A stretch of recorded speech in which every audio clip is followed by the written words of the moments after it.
On this Friday night, Judgment Day for the feds. Was using the Emergencies Act justified? The very high threshold required for the invocation of the Act was met. The inquiry's recommendations, plus the conclusions about the Ontario government's role. This is how it ends, the final day in office for disgraced Toronto Mayor John Tory. No more parents and no more home.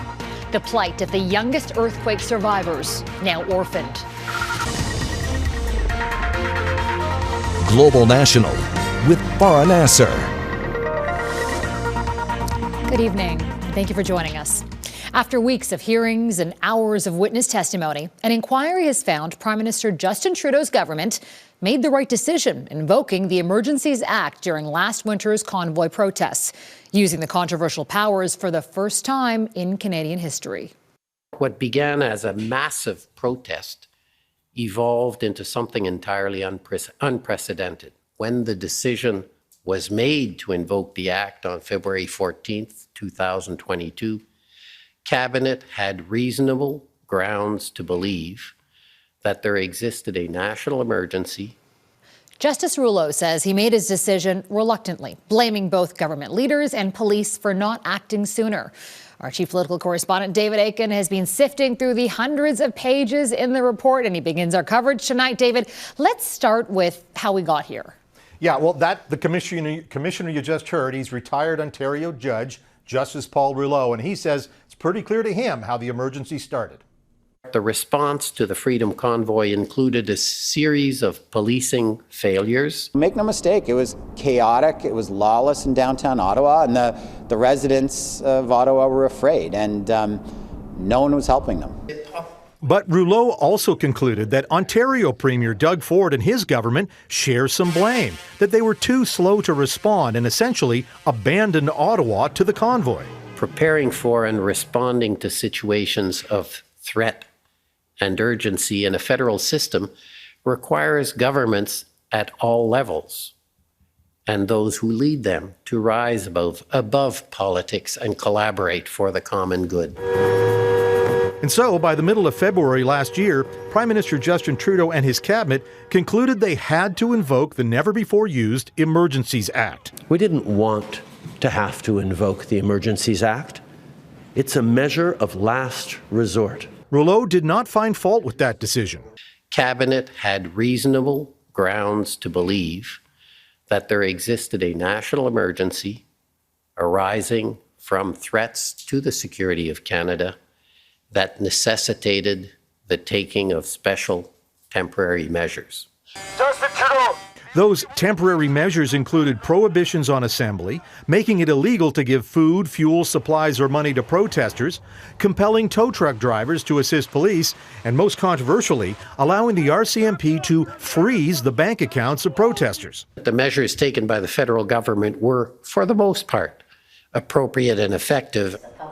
Rouleau found lots of things to improve. His 2,000-page report includes 56 recommendations, and 27 of those are about policing. He called for overhauls of provincial police acts, improved intelligence sharing, new protocols for forces that find themselves overwhelmed by major events, and much more. Rouleau also said disinformation campaigns on social media require study by all levels of government. The federal government, he says, needs to do more to understand cryptocurrencies. And the 35-year-old Emergencies Act itself needs an overhaul. There are lessons for everyone involved: law enforcement agencies, all orders of government, and elected officials. And if federal and provincial governments do act on Rouleau's recommendation, then one day police forces should have the resources and the training to prevent future events like the convoy protests. Governments will have systems in place to cooperate and tools to use so that no one ever has to invoke the Emergencies Act ever again. Now, that is a tall order, but Rouleau believes he's created the blueprint that governments should use as a start. Farah? All right, David, let's talk more now about the political fallout from all this. This afternoon, we heard from both the Prime Minister and the opposition leader. So where does it go from here? Well, first of all, the Liberals could not be more pleased with Rouleau's assessment because he found the Trudeau government acted within the law, appropriate temporary measures. If any politician took heat from Rouleau, it was actually Ontario's Doug Ford. Now, the Trudeau Liberals, they would like to continue to try to tie Pierre Poilievre to the more unsavory elements of the Convoy protest. But Poilievre today, he turned the emergency back on Trudeau. This was an emergency that Justin Trudeau created by attacking his own population, by driving up their cost of living. In Farah, no commission is going to settle that argument. It's one we're going to keep hearing until there's the next election. David Akin in Ottawa. Thank you, David. From federal to local politics in Canada's largest city. When John Tory was elected mayor of Toronto more than 8 years ago, he promised an end to the sideshow that City Hall had become. They are going to have more confidence in one city, in one Toronto, in the government of the city, in the entire council of the city, and that is my objective. For the most part, that worked. International media lost interest in Toronto City Hall, and it was generally back to business until a week ago. Less than an hour after a bombshell report from the Toronto Star revealed Tory had a relationship with a junior staffer.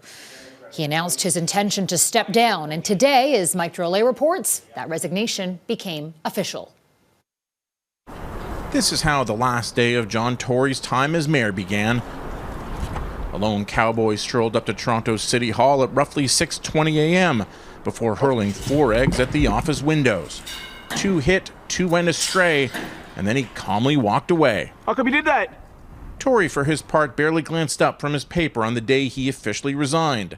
The Tory era may be over, but easy isn't the way it ended.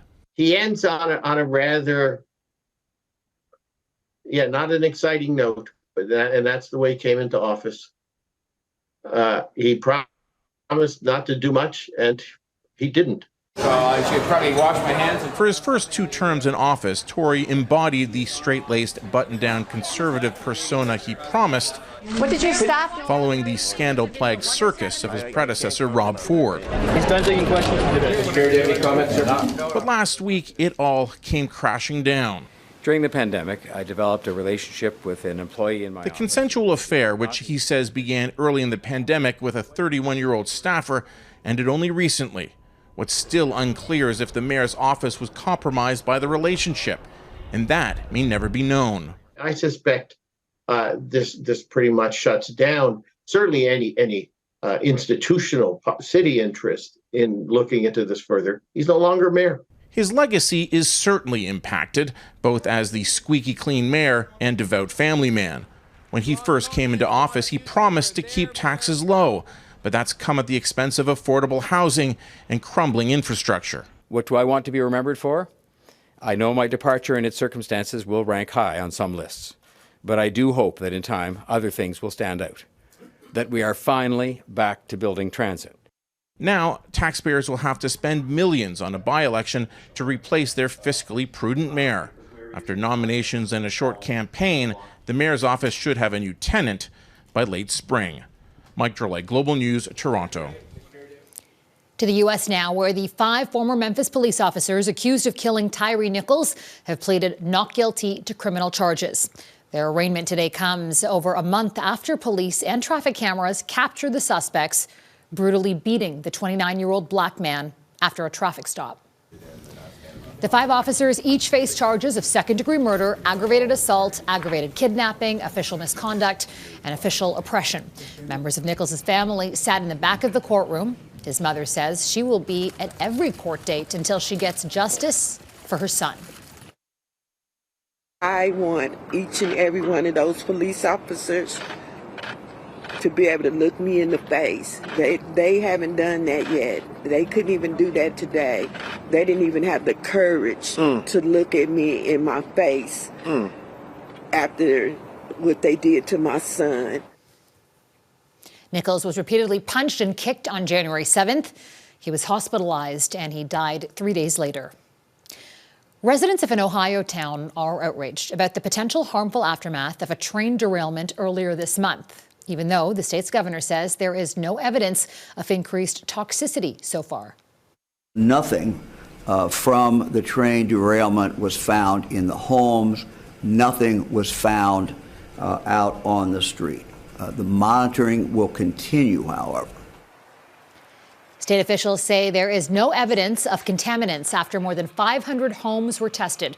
Residents who use municipal water have also been told they don't have to drink bottled water. The only contamination involves a waterway near the crash site, but officials are confident the damage is contained.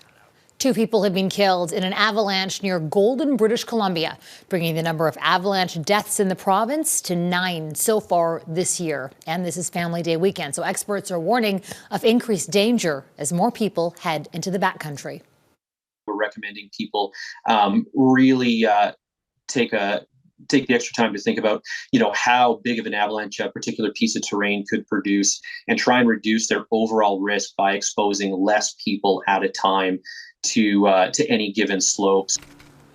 Avalanche Canada is comparing this season's snowpack with conditions seen in the winter of 2002-2003. That's when more than 24 people died in avalanches, making it one of BC's worst years ever for fatalities. New miracles in the earthquake zone. Coming up, those finally found after being trapped for more than a week and a half. Protests in cities across Iran flared up overnight in the most widespread anti-government demonstrations in weeks.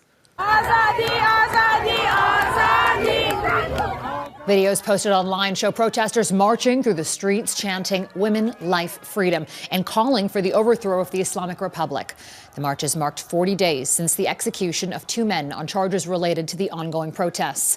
For 5 months, there have been demonstrations right across the country after the death of 22-year-old Mahsa Amini while she was detained by Iran's morality police for violating the country's strict hijab policy.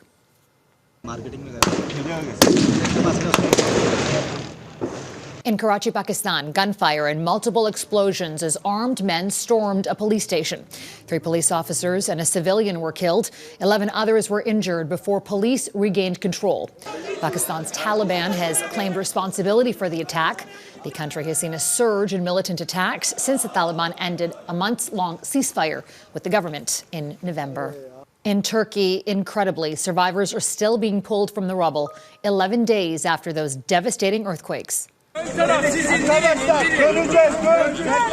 Rescue teams pulled 3 people alive from under collapsed buildings today, including this man in his 40s.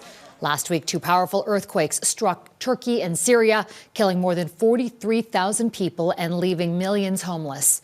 Mosques across the 2 countries performed absentee funeral prayers for the dead, as many could not receive full burial rites because of the enormity of the disaster. And humanitarian organizations say millions of children who are living in the earthquake zone right now are in urgent need of humanitarian support. As Ross Lord reports, they may have survived the disaster, but their future is far from certain. As the only earthquake survivor in her family, 9-year-old Fatma Isa is forced to live with memories no child should have to endure.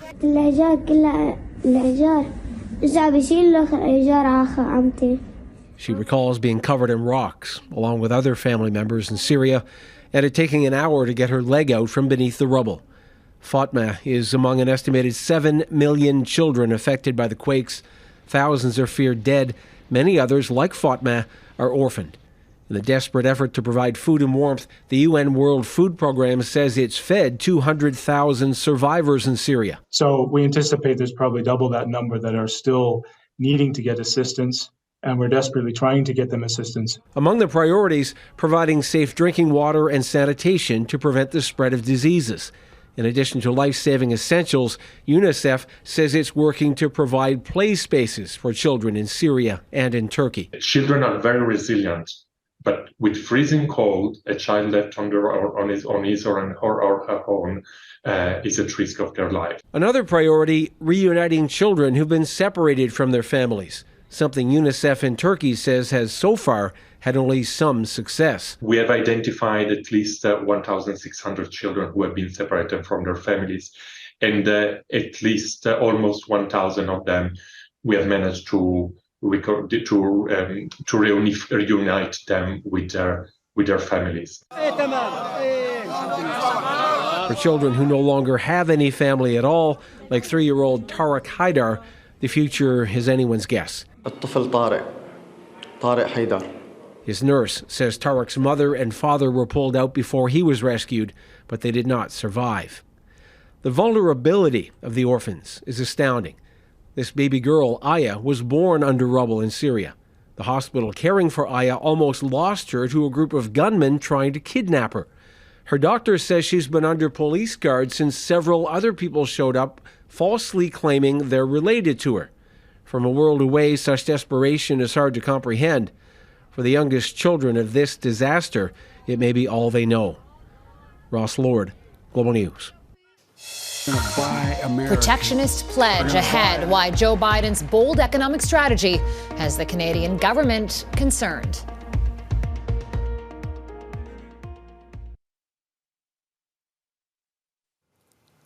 During his State of the Union address, U.S. President Joe Biden committed to implementing tougher Buy American policies, ensuring American infrastructure will be made with American products. As Mackenzie Gray explains, the strategy could jeopardize billions of dollars for Canadian businesses. They're words every Canadian government hates to hear. We're going to buy American. We're going to buy America. That protectionist pledge was one of the few moments that U.S. President Joe Biden received bipartisan support during the State of the Union. And on my watch, American roads, bridges, and American highways are going to be made with American products as well. But Biden isn't the only U.S. politician who's pushed this platform. We will follow two simple rules: buy American and hire American. It's a rare issue that Trump, Biden, and the majority of the American people all agree on. Recent polls show that 75% of Democrats and 60% of Republicans support increased Buy America policies. Biden's plan would freeze out Canadian companies from bidding on U.S. federal government contracts, which spells bad news for the Canadian economy. There's $8 billion in cross-border trade of lumber, $17 billion for steel, and $500 million in asphalt contracts, all in jeopardy if Biden tightens trade rules.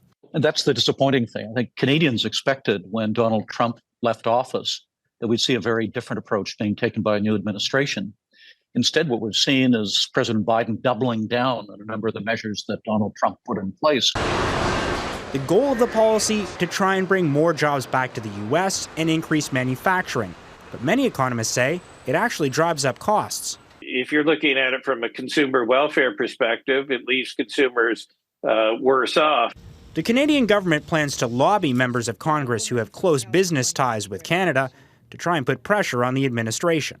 This is an issue that is top priority for me, and we're going to keep working on this.